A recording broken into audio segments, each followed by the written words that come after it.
Why else do we care? Well, they contaminate many crops, so it's not just corn, it's not just the grains, it's also your hays, your silages, pastures, even protein sources. So soybean meal can have mycotoxins. We've also measured mycotoxins in molasses, so really any commodity that you're using. And then finally, of course, we also care about mycotoxins because they're going to impact your animal's health. So when the animal, in this case the dairy cow, consumes mycotoxins, first, they can impact the gut health, so there can be damage to the gut, they can change the microorganism populations in the rumen, changing fiber digestion, protein digestion. This can result in problems with your manure quality. They then also can go into the body. This can cause damage to internal organs. It can cause impacts on the immune system. This is very susceptible to mycotoxins, so the cows may have extra disease occurrence or susceptibility. There can be impacts directly on the reproductive system, so really a whole body effect on that cow. And of course, when we have these effects on the cow, this can then cause problems for our profitability of the farm, so the farm economics. And if there's decreased productivity, decreased milk production, problems with milk quality, conception rates that are lower, any additional diseases that occur, this then increases our costs and lowers our production. Now, to look at the mycotoxins a little further, as I said, there's many mycotoxins. There's over 400 that have been identified. Now, some of these are more prevalent than others or more harmful towards animals and dairy cows. But generally, the ones that we need to be concerned about fall within these 9 categories. And I'm going to quickly run through each of these that we need to be thinking about to get a little more background on what they mean. So first, to start with aflatoxin. This is one that a lot of people have heard of because it is something that, especially for the dairy industry, we need to be concerned about because it can contaminate milk. And aflatoxin is actually regulated by the FDA. So at 20 parts per billion for feed for dairy cows is the regulated limit. Milk is regulated because aflatoxin actually can get metabolized into the milk and it can contaminate milk then. So there's also a regulation of 0.5 parts per billion in milk. And the FDA says that grains that are contaminated should not be blended to juice. This concentration really you want to avoid using them. Aflatoxin, as I said, gets into the milk.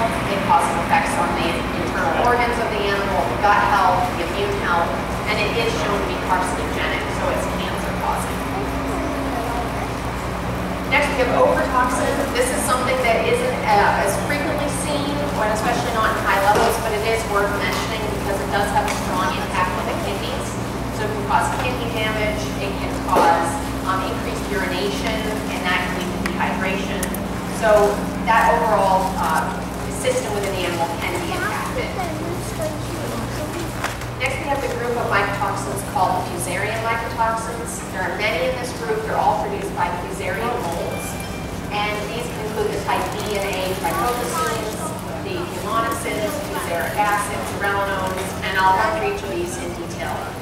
And these are all similar type structures, again, produced by similar molds. So the type B mycotoxins is many in this group, but the one that most people have heard of and is most common is deoxynivalenol, or DON. It's also known as voxtoxin because it induces a vomiting response in the animals. And this mycotoxin DON has strong effects on protein synthesis. So that really impacts the whole body, gut health, immune health, any organs, and it really can have an overall body effect on the animals. For the type A mycotoxins, again, there's many in this group, but the one most people think of is T2 toxin. This can go into cell membranes, and it can alter the functioning of cells, and it actually leads to lesions, particularly along the intestinal tract. And this is something that we don't talk about quite as much in the dairy industry, but poultry are very sensitive to it, so it's something of a big concern for the poultry group. Next, for mycotoxins. These are very interesting mycotoxins as well because in the past 2 years, so the 2012 and 2013 harvests, they've been measured, they're the most frequently measured mycotoxin. They may not always be at high risk, but they always seem to be there. And and sometimes they are at grade levels. There are many different forms, but the B1 form is most toxic. And again, these have whole body impacts, but primarily we'll say that they focus on the gut health and the immune health. So it has actually been shown to increase the severity of diseases or the susceptibility to diseases and cause additional pathogens in the gut to form. So E. coli is predisposed E. coli to the gut when Hemonas is there. Fusaric acid is next. This is a very interesting mycotoxin because not a lot of research has been done on it yet, but we're finding that it is very important. In cows, it can actually lower blood pressure, so you can get the cows to be very lethargic. They can have swelling on their legs or their udder. But where it really is important is that it interacts synergistically with the type B triphophacines or the DON group. And so when we have those two compounds together, they work in a similar way to increase the risk for the cow. And this is a mycotoxin that is not routinely measured in many labs. It's very new thought of mycotoxin. Finally, we have zearalenone. These are also a unique mycotoxin because they have direct impacts on the reproductive system. So whereas many of the other mycotoxins will come at the animal as sort of a whole system, and it can impact reproduction just by impacting animal health and performance, zearalenone actually has direct effects on that reproductive system, both in females and males. And this is because it's interacting with the way estrogen is metabolized. So this can then result in changes to heat cycles, it can delay sexual maturity, cause lower conception rates, abortions, stillbirths, really all aspects of reproduction.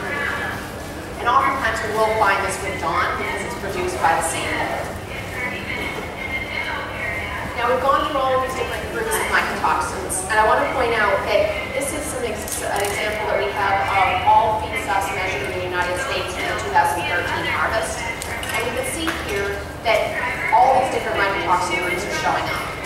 It's not just one group at a time. And actually, if you look at aflatoxin E1, that was only in 5% of the samples. Whereas we have other groups of mycotoxins that are in as much as 94% of the samples in this particular case. So I want to point out that it's not just aflatoxin E1 that we need to consider that. Of course, that is very important, especially for dairy cows, with the problem that we can have with contamination of milk. But it's not just this mycotoxin. And if we measure feed that has no aflatoxin, there may be other mycotoxins impacting performance and health. Knowing that we have these mycotoxins or that there are these mycotoxins out there, how do we control them then? Controlling is obviously very important to our animals' health. So one good way of controlling is through analysis, so testing what's in the feed. As I said, we can't see those mycotoxins, we can't know that they're there unless we do a chemical analysis. So we can start off on your left with very simple mycotoxin kits. So these are very quick tests. They're going to give more yes or no results, and they're looking at one mycotoxin at a time. So they're good if you want a quick response, but they're not going to give you a lot of detail. If you move all the way over to the right then, this is a very high technology. It allows for very detailed measurements of mycotoxins, and we can look at many mycotoxins at the same time. So you have a much greater body of information to what's actually in the feed sample. So this is where the Alltech 37 Plus lab comes in. So this is a mycotoxin analysis lab that uses this LC-MS technology. So it's measuring all these mycotoxin chemical compounds, and it's looking at the actual weight of that compound, so we know exactly what's there. So as the name suggests, we have over 37 mycotoxins that we're measuring. So these are all done in the same feed sample at the same time, so we can really have a good picture of what's there. And not only are the common mycotoxins such as aflatoxin B1 or DON or fumonisin, those are all measured, but also some of the other mycotoxins which we think are important. So for example here, we have listed DON-free glucose. This is the DON molecule with a glucose attached. Now the plant that the mold is growing on has added this glucose as a reaction to that mycotoxin and mold. So it's a very different compound. It has glucose on it.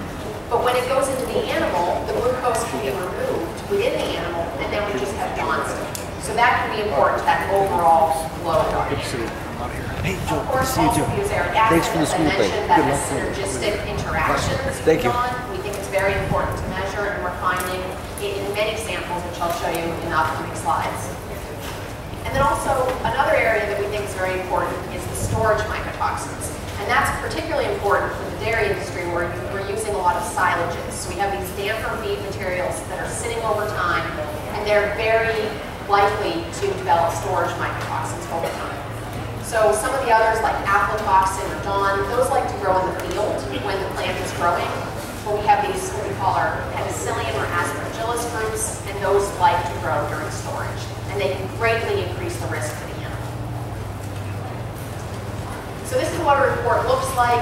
We have each of the groups. We have the aflatoxins, the type of trichothecene, the storage mycotoxins. These numbers tell us what's there. This isn't very meaningful when you just look at it. So we actually have a better way of looking at this. And this is what we call our traffic light. So we can easily see, is this at a low risk, a medium risk, or a high risk to the cow?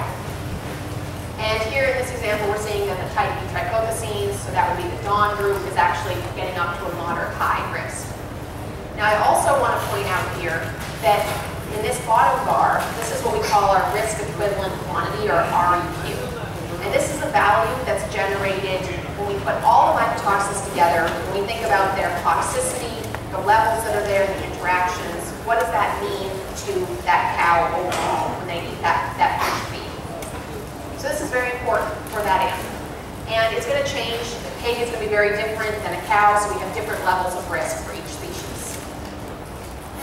We can also take the information that's generated and decide to use it for a way to understand what we need to be concerned about, what do we need to look at, so that we can know going into a harvest, or when we know going into our feed, what we might see, what mycotoxins might be there. So this is some examples from the 2013 harvest, so September 2013 to June of 2014. And this is looking at corn in the US. And we see here that on average there were 7.2 different mycotoxins, and that we had quite a range of mycotoxins, but the type B trichothecenes, so DON group, fusaric acid and fumonisin, those were really showing up most frequently in this harvest. When we look at the risk, it was high risk to pigs and calves, medium risk to beef cows, dairy cows, and poultry. Next we look at corn silage. Now we're seeing that there is actually more mycotoxins, probably because of these additional storage mycotoxins that have been developed over time. And again, quite a range of different mycotoxins. Those three groups are still showing up most frequently, however. And again, I want to point out that aflatoxin B1 was quite low, but it could still be there. So it's still something to think about, but we have to think about that whole picture. And this is high risk for dairy cows. And then when you look at TMR samples that were sent in for ruminants, we see that again, there were quite a lot of mycotoxins, 7.6 different toxins. Again, the same mycotoxins are showing up, and it's high risk for these animals now as well. Beef cattle show moderate risk. They can handle a little bit more because they have less stress on their bodies. I also mentioned, of course, that over time, the levels of mycotoxins can change because of storage. So this is corn silage in North America over the same time frame, and we're seeing that for this overall risk of mycotoxins, so this is when we put all of them together, and over time, the risk has increased. So the red boxes are for dairy cows, blue is beef, green is for calves. And we're seeing that as we extend the time of storage, the risk increases because we're having those additional storage mycotoxins. Now what does this risk mean? Again, just to show you the traffic light so it's a little more visual on what that risk is. We see that most of the mycotoxins were actually in our TMR samples at lower risk levels, approaching moderate risk perhaps, but it's really when we put them all together that we get that high risk again. And for calves, now we actually have the type B trichothecenes at a high risk, again with all these low risks, and it results in a high risk overall to the calves. Now the cows are going to be more sensitive, they have a lesser development of their gut health, their immune health, their organ systems, and their smaller body weight, so they're going to have a greater challenge to these mycotoxins. So what are the symptoms we could see? Well, as I mentioned, it's really a whole body impact. There can be impacts on feed intake, on milk production, milk quality.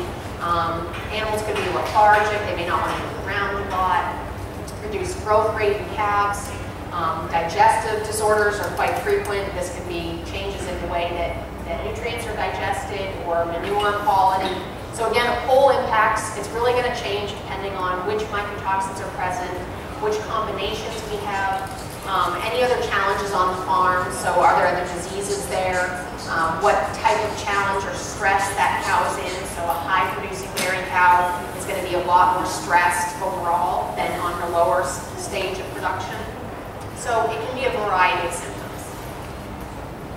Now I said also milk quality can be impacted. So this is actually some data I want to show from a data analysis of scientific research. So we took all of this research and put it together to say overall what's happening.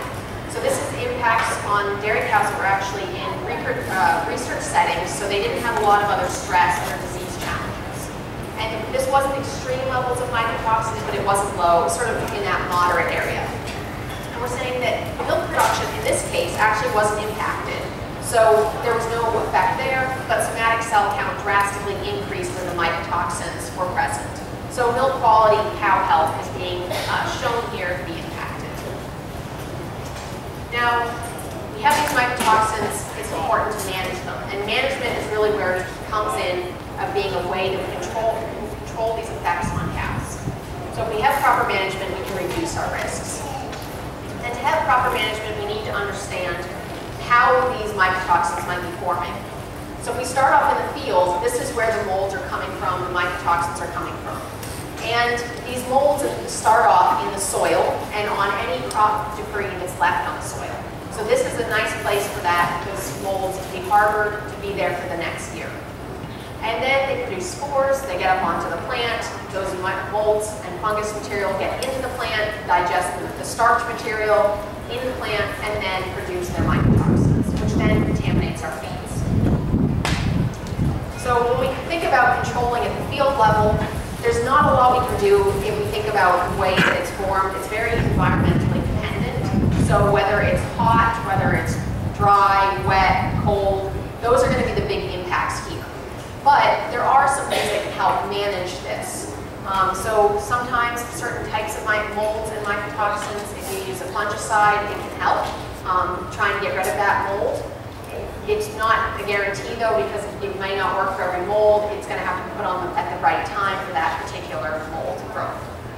Rotating crops can be a good thing. Avoiding no-till. So as I said, we have that plant material left over on the ground.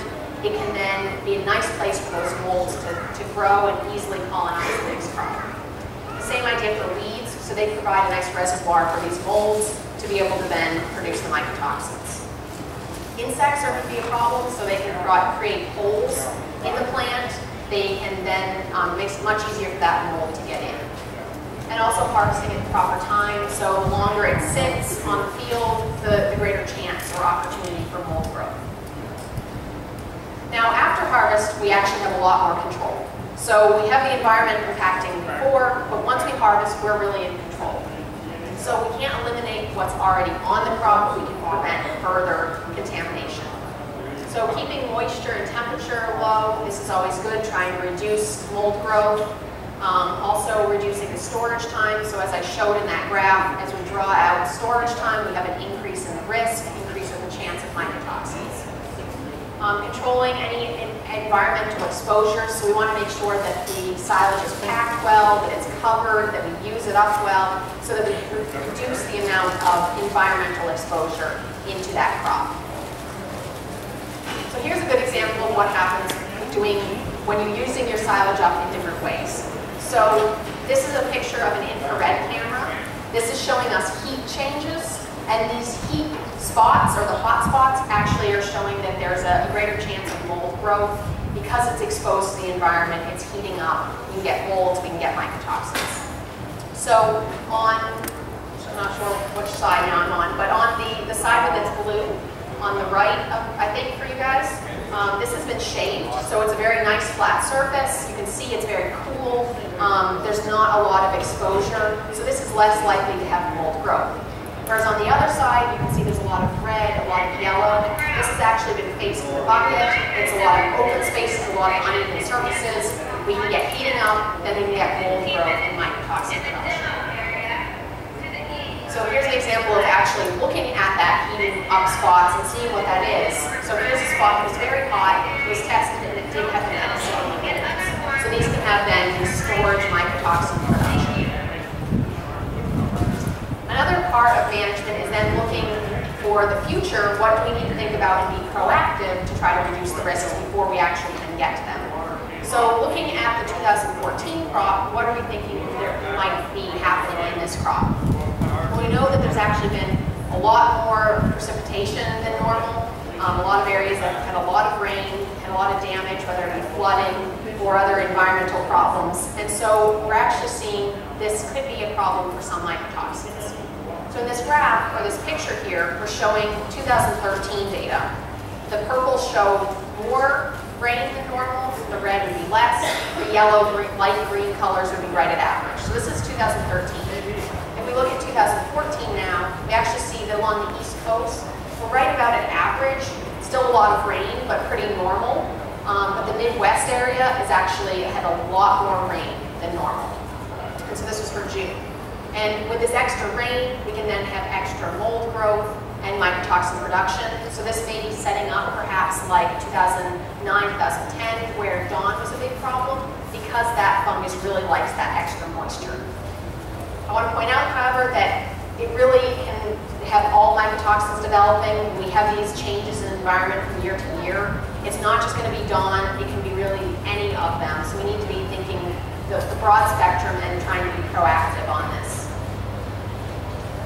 And again, I've gone over all these management issues and how important it is for management, but it really involves every step of the process. So thinking about the environment before harvest, after harvesting, storing your silages and any other forages correctly, knowing that it's not just going to be the corn, but any commodity in the diet.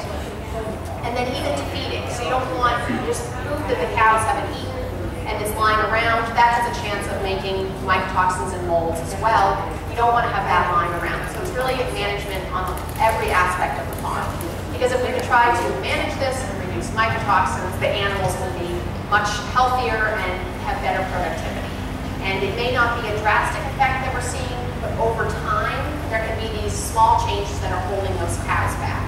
And we don't want that to happen. We want to maximize their productivity. So again, it's all about management, leading back to testing for the mycotoxins, knowing what's in there, thinking about how to manage every aspect of the farm, and then knowing that they will consume mycotoxins, trying to reduce them within the animal system and having a solution for that as well. So thank you again for listening, and if you have any questions, I'll be happy to answer.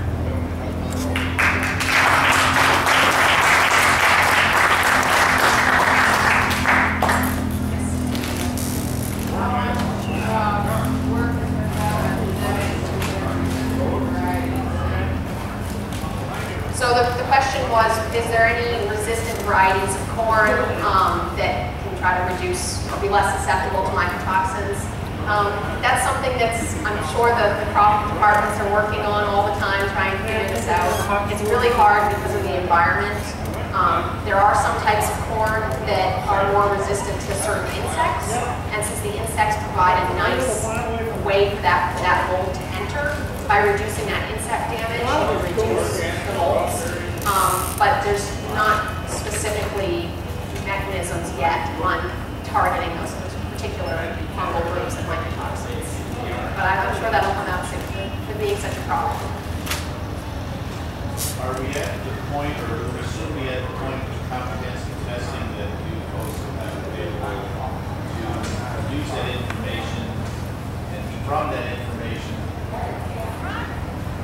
The question is, are we at the point, or will we soon be at the point with the comprehensive testing to know what we have in some feedstuffs, to then take that information and say, okay, knowing what we have and what loads we have, what types of binders, or how can we counteract these mycotoxins when we know what we have to mitigate the effects on the animals so we don't see those performance issues or minimize them? Exactly. So I guess that's, my answer will be a couple steps. So first, testing is always good so that you can try to target that. Earlier testing when you first harvest the crop so you can try to be proactive in your response. And That's actually what we do with our All-Tech mycotoxin program. We have our testing, and we do the analysis. We know what's there then, and then we can target that with our product that we have. Sorry, I mentioned it, or showing the name in that last slide, it's Integral A+, but that's going to be targeting that whole range of mycotoxins and not focusing on one at a time, but thinking about that overall risk. And the different rates of feeding will depend on, is it a low risk or is it a high risk for that cow? So we can target the risk of that particular mycotoxin load.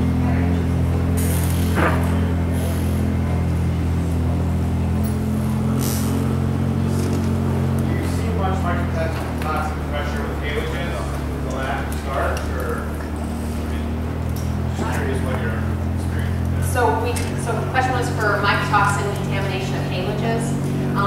We've sampled all different types of materials, and everything always has mycotoxins. So it really can be anywhere. We're seeing a lot, and it doesn't necessarily mean just because there's a lower starch rate that it is not going to be there. Those molds like to grow on pretty much anything. So.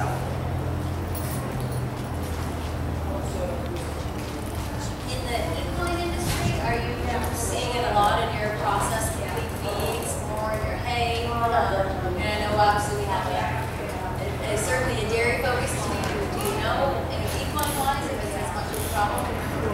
So for horses, we do I'm talking about dairy today, but we do analysis for any species. We do pets, we do horses, pigs, poultry.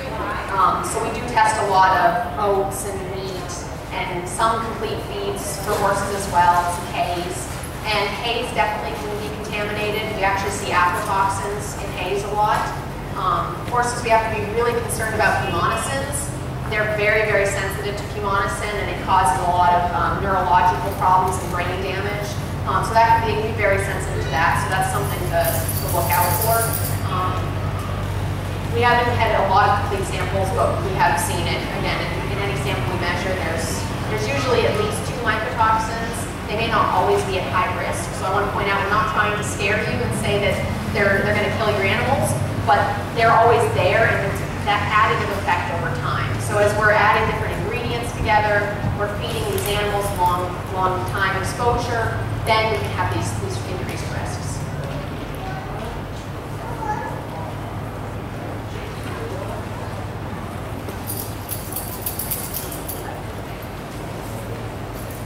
Okay, no more questions. Actually, also I was going to say in the back we have a lot of handouts, so there's a good amount of information that basically goes over the structure of what I talked about today, so feel free to pick up some of those as well.